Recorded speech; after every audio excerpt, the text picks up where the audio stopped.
This is a demo to write data to a file. There are 3 steps.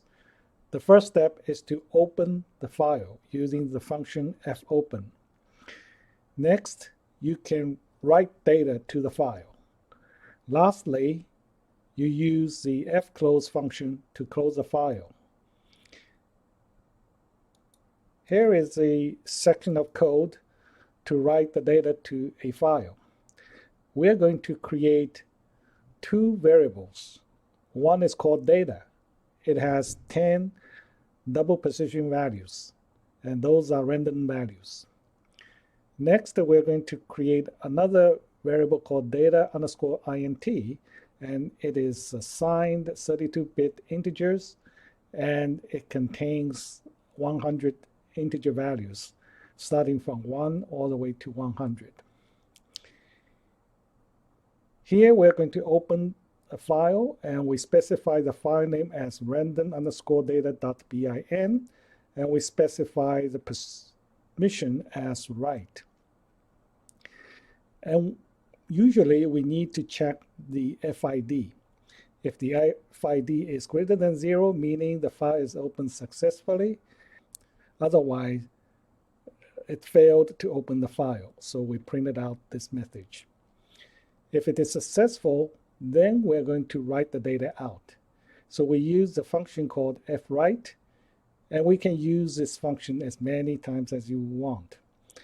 Here we're going to output the 100 double precision number first. So I specify the FID, which I got from the fopen, which means that I was going to send the data to the file random underscore data.bin. The format of the data is float 64, meaning double precision. And next, we're going to send the integer out, and we specify the integer as int32. Just keep in mind the data type must match the data type of the variable. Otherwise, MATLAB will try to do the conversion before it writes the data out.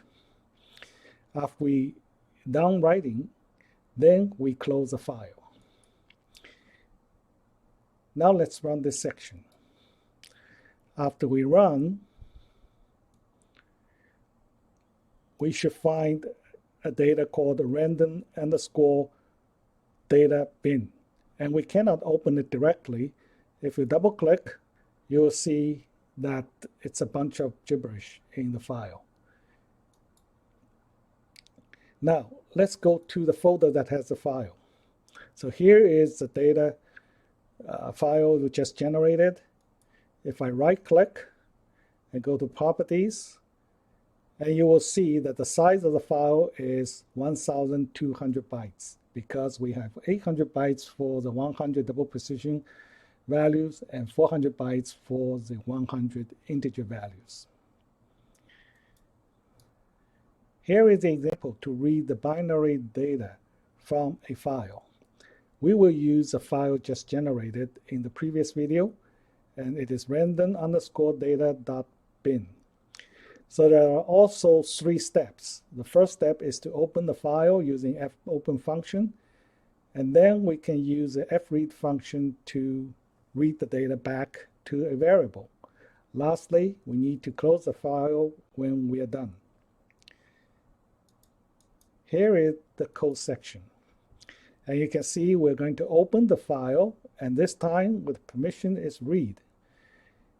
Then we're going to check if the FID is greater than 0, meaning if the file opening is successful. If it's successful, we do the read, otherwise we'll print it out the failure message. Here we're going to read back the data, and here you will see I choose the float 32, which is not correct. And because we store the data as a double precision number, so I have to change it back to 64. And later, we're going to read another 100 data from the file. So first, we're going to read 100 double precision number, and then followed, we're going to read another 100 integer. And this is exactly the sequence we store the data. Okay. Then we hit the run section. And here we go. We have the data read. Here we just check the first few values, 0.54, 0.29, 0.74. And we can compare with the data originally generated in the previous section. And they are the same. So that proves that we actually read back the data correctly. Next, I'm going to show you what happened if I specify the wrong data type. So here I'm going to choose this as 32, meaning I'm going to read back 100 single precision values. Okay. Now, if I hit run,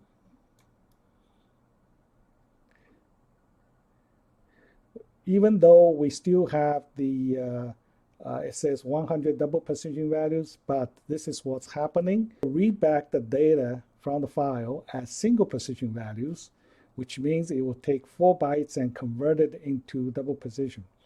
And this is what's happening. If you look at here, it's completely different. They are not the correct values. And same thing, because we messed up the sequence, when we look at the integer read, they're all over the place, so they're not correct. So, in this example, we have shown how to read the binary values from the data file. And it is very important that you know how the data was originally stored in the binary file so that you can read it back correctly.